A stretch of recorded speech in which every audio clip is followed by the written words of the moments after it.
Hey y'all, that was a really hard episode for me to watch because I knew what was going to happen, but I didn't expect all the emotion to play out so adamantly on Rachel's face. And I feel for her. Out of the level 6 alliance, though she had some heat on her at the beginning of the season for saying those things about, her skin and all that stuff, I really gravitated towards Rachel and I felt so bad for her because she had no idea. And I'm not sure how level 6 is still able to maintain an alliance because they know that no one from their alliance is really that loyal. Like they're not loyal to one another. But at the same time, you really can't be because there's only one winner and two people can get those final spots. Unfortunately, I personally believe that Angela made a wrong decision when she voted to evict Rachel. Rachel even said I was her number one, like she was going to vote for Angela to win. I don't think Brett would do that. But I felt so bad for Rachel. I wanted to cry for her. I almost started crying for her because I know what it's like to wholeheartedly put everything into a group of people and to have them just simply walk away from you like it was nobody's business. Maybe, okay, so maybe they all do believe that they're loyal to each other to an extent because they do all vote together. I do agree with that. However, it just shocks me how little they see because it happened last year with Paul's alliance. The house was his entire alliance.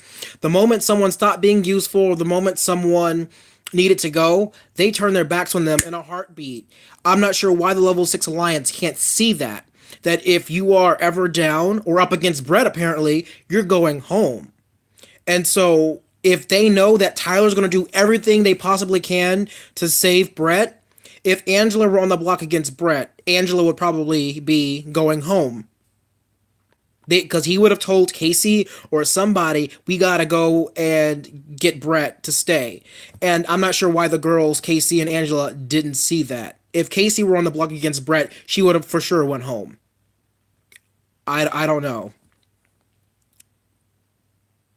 Okay, so do I believe anyone believed what Brett said? First off, let me, apologize first because Blake, you're asking questions. I promised to give you a shout out yesterday, and I was so shook up about this whole eviction and HOH that I forgot. Shout out to Blake. My man is over here, asking questions and making me feel like I'm part of a community. Thank you, Blake. How are you? And second of all, do I believe that anyone believed that Brett what he said was true? Oh, absolutely. There are people in the house just eating that up. They're all extremely gullible.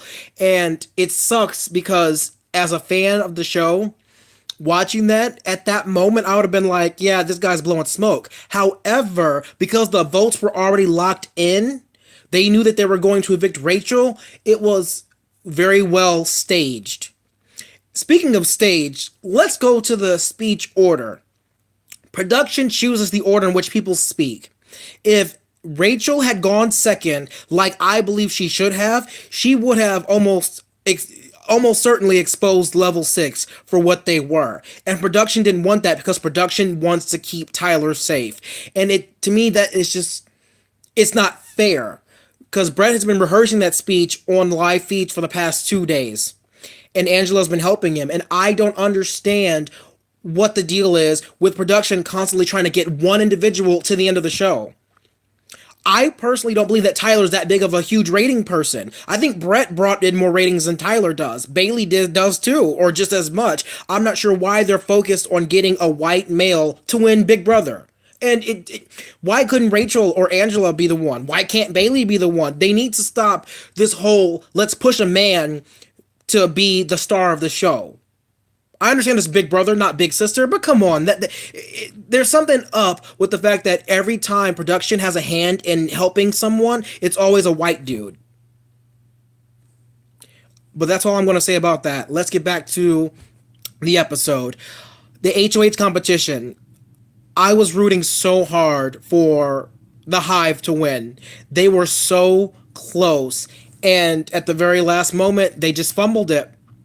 And I was sitting here trying to do the math too, and I'm like, I have no idea how many they were up there for 69. No, it was less than an hour.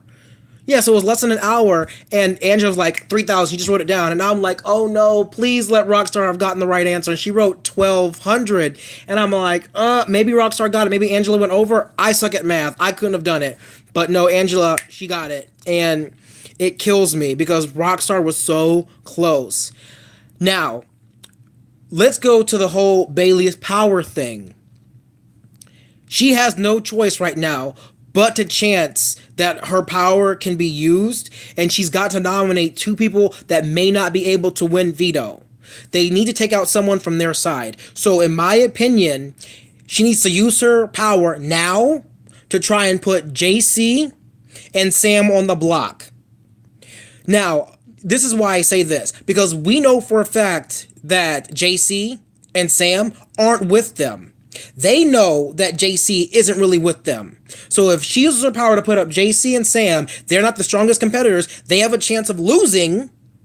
That means that level 6 will send out somebody else from their side, which means that everyone from the Hive can compete in next HOH. It'll be 4 people from the level 4, and then it'll be 5. How many people are in the house? 11, right? I don't know. We'll see on Big Brother After Dark tonight if uh Bailey will believe that it wasn't Tyler. I don't think so. I think right now, with the whole 4 votes that were in that room, I don't think Bailey's gonna fall for it. Not anymore. If Bailey or anyone else falls for it or they're convinced that it was Scotty, there's no hope for them. I'm sorry, there is no hope. They need to understand now, right now, that Tyler is not with them. If they don't know that by now, then it's over for them. They cannot be that naive. I don't understand where they got these people from, but their way of thinking is so erratic because they get on the right track and then they just jump right off in like 2 seconds. And I'm like, girl, boy, weren't you just talking about Tyler the other day? You knew it was him, but now all of a sudden you think it's somebody else. And I understand that when they go into the DR prompts them with questions. Those questions that we don't know may be trying to lead them away from Tyler. And I would hate for that to be the fact because it would just it's sort of well, not sort of it is rigging the game. You're having one person skating by because they're pointing fingers at everyone else. Production is pointing fingers at everybody else. I feel like this season this cast is extremely gullible and I don't really care for that. I want them to sort of go with the unknown, sort of take a step back and say, you know what? I believe that Tyler wouldn't do this, so maybe he did. If every time you get to the conclusion and you don't know what's going on, try the conclusion that's the least probable, which in your mind, Tyler couldn't do it, so Tyler must be doing it. JC couldn't do it, so JC must be doing it. Because if every single person in my alliance is telling me that we are solid, we are gold, and then all of a sudden things are hinky because someone else who's not really in your alliance sort of promised you something, but it didn't come through. So I don't understand where the Hive, Falte, where their mindset is at. Either way, this is an incredible season. I've been seeing people online saying that this season is the best one since 16. I'm sorry, 16 wasn't that great. You had one side of the house steamroll the other. It was boring. There were no flips, no controversies, no nothing. 16 to me was boring. I didn't really care for Derek. I thought that Derek was a boring winner because they had him in a bigger house full of bigger idiots. And it's just one of those things where if you take the cast from season 20 and take the cast from season 16, the cast from season 16, y'all, was kind of simple. And I don't mean that in a bad way. They were just very, I don't know. They weren't as smart as the Hive, and that should tell you something. But anyway, I'm rambling at this point. It's going on 10 minutes. No one's asking questions. So if you would like to subscribe, I would love for you to subscribe. If you want to follow me. I have a Twitter. Look up Stacy Turner 77. That's me. And try to get me trending because I'm trying to try out for Big Brother 21. I want to see some of y'all try out too. Hopefully, I'll see some of y'all there. But anyway, peace out for now and have a good night. Hopefully tonight's Big Brother After Dark will be phenomenal because I can't wait to see all the strategy, but I can't wait to see Tyler cozy up to Angela because I know it's coming. And I'm interested in seeing who Tyler tries to get Angela to go after. I'm almost certain it's going to be Bailey because Bailey has a power. And I hope that Bailey doesn't get smooth talked by Tyler saying, "Oh no, she's not coming after you," because Angela would be a fool not to put Bailey up. I disagree. I'm sorry, y'all, but someone just said that Tyler's in the best position in the house. I don't think so. I think that Sam is in a much better position than Tyler is, personally. Casey is also in a really good position because what has Casey done to ruffle anyone's feathers? Whose radar is Casey on? Sam is on a couple people's radar, but Casey's on nobody's. JC is also in a good spot. Tyler's in a sticky situation. One false, or not false, one wrong move can cost him the game. From not just the Hive, but also from level 6. Because he's been doing some real shady stuff. He convinced Angela to flip on Rachel because Angela didn't talk to Bailey. And that's what it boils down to. Rachel was so surprised that Angela betrayed her because Angela didn't know the truth. She listened to Tyler, didn't consult Bailey, and now she lost a vote in jury. Rachel would have guaranteed voted for Angela to win.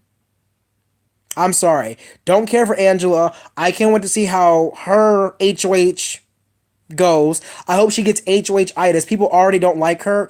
I personally now don't like her, especially after this week. This week she was so cruel to Rachel that it wasn't even funny. And Rachel didn't do anything wrong but freak out that she got put on the block. I don't think anyone's going to take Angela to the end either, simply because of the beginning. But at the same time, you never know. Angela could take herself to the end. Angela could take, like, I don't know, Haley to the end. Because Haley and Angela have been sort of cliquish, and I don't get that. I don't know, but I really would wanted Haley to win this HOH, and she was so close. If that water bottle thing hadn't gotten to her, oh man, I think Haley would have for sure won that tiebreaker because Haley's a smart cookie. She's really good with numbers, but that last question with the water bottle, I mean, it was fate, it was karma. Oh, before I go, I didn't talk about Bailey's power. Well, at least I didn't talk about it in depth. So Bailey's power got outed, of course. We all saw that. But if Bailey uses it now, you've got Angela, who's HOH, and then that's two of her people on the block. And so if you go down to it, how many votes are there? You've got the 5 from the Hive that can vote to evict somebody. They have the numbers right there if no one from the block wins the veto, or if someone else from the Hive wins the veto. They can take someone out right there and have Angela waste her HOH, sorta.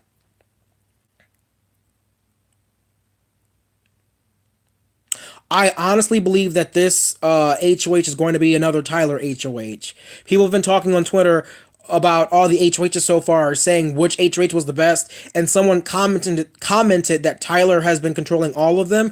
That's not true. Tyler sort of sweet talked his way out of being a target this time, but during Scotty's HOH, Tyler didn't have no control. During Sam's HOH, Tyler had little to no control. Sam was dead set in her ways. She was trying to get Caitlyn or Haley out of the house.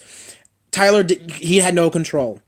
But anyway, I already said goodbye once, so I gotta say goodbye now. Thank you all for coming. If you want me to give you a shout out, leave your name in the comment section below, your preferred name, and then I will give you a shout out at the beginning of my next video. As long as I'm not distraught about what I just saw, because Big Brother, that was so hard to watch. I feel so bad for Rachel, but I'm glad she's on her way home. I hope they bring her back, but I don't know. It sucks. Expect the unexpected, y'all. Peace out for now.